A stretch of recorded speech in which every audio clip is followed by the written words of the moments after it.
National legal services authority NALSA VS union of India 2014। ये भारत में transgender community के अधिकारों के लिए सबसे महत्वपूर्ण और ऐतिहासिक कानूनी लड़ाई थी। इस फैसले ने न सिर्फ भारत में बल्कि दुनिया भर में लैंगिक पहचान, जेंडर आइडेंटिटी को लेकर एक नया रास्ता खोला। मामले की पृष्ठभूमि, बैकग्राउंड ऑफ द केस। इस मामले से पहले भारत में कानून सिर्फ दो ही लिंगों, जेंडर्स, को मान्यता देता था, पुरुष, मेल, और महिला, फीमेल। इस वजह से ट्रांसजेंडर लोगों को कोई कानूनी पहचान, लीगल आइडेंटिटी नहीं मिलती थी।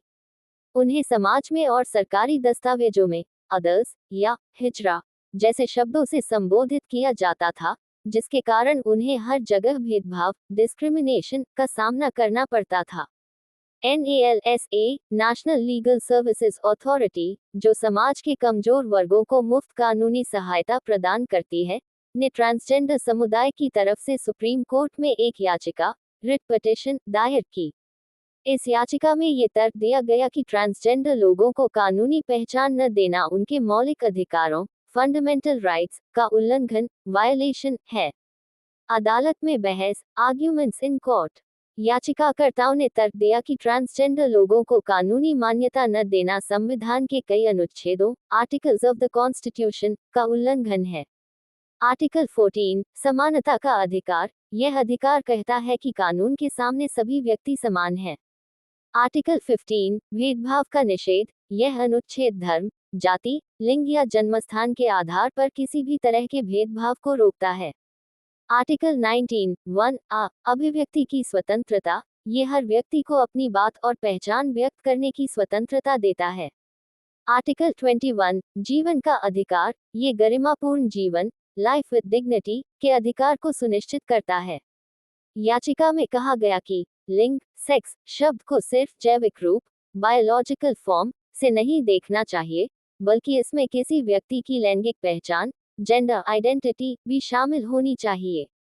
ऐतिहासिक फैसला, the landmark judgement.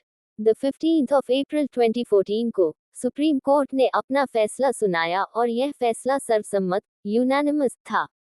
Justice K S. Radhakrishnan और A.K. सीकरी की खंडपीठ ने कई महत्वपूर्ण घोषणाएं की। तीसरे लिंग की कानूनी मान्यता, legal recognition of third gender. Court ने औपचारिक रूप से ट्रांसजेंडर लोगों को एक तीसरे लिंग के रूप में मान्यता दी।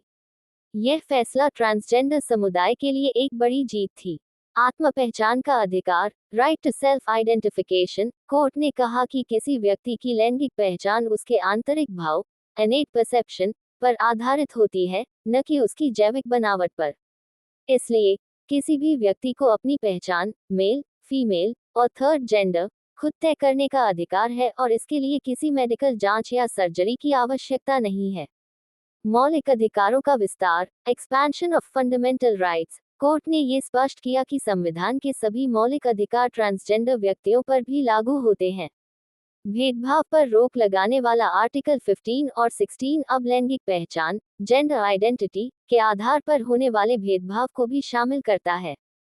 सरकार को दिए गए निर्देश, डायरेक्टिव्स टू द गवर्नमेंट। फैसले में कोर्ट ने केंद्र और राज्य सरकारों को कुछ महत्वपूर्ण निर्देश दिए ताकि ट्रांसजेंडर समुदाय के अधिकारों को सुनिश्चित किया जा सके। उन्हें सामाजिक और शैक्षिकी रूप से पिछड़े वर्ग, socially and educationally backward class, के रूप में पहचान दी जाए और शिक्षा तथा सरकारी नौकरियों में आरक्षण, रिजर्वेशन, दिया जाए। सरकार ट्रांसजेंडर लोगों के लिए विशेष स्वास्थ्य सुविधाएं, हेल्थ फैसिलिटीज और अलग सार्वजनिक शौचालय, सेपरेट पब्लिक टॉयलेट्स, की व्यवस्था करे। समाज में जागरूकता, अवेयरनेस बढ़ाने के लिए कदम उठाए जाएं ताकि उन्हें सम्मान और स्वीकार्यता, रिस्पेक्ट एंड एक्सेप्टेंस, मिल सके। यह फैसला भारत में ट्रांसजेंडर अधिकारों के लिए एक मील का पत्थर, माइलस्टोन, साबित हुआ और इसके बाद ही भारत में ट्रांसजेंडर लोगों के अधिकारों की रक्षा के लिए कानून और नीतियां, लॉज एंड पॉलिसीज, बनाने का रास्ता साफ हुआ।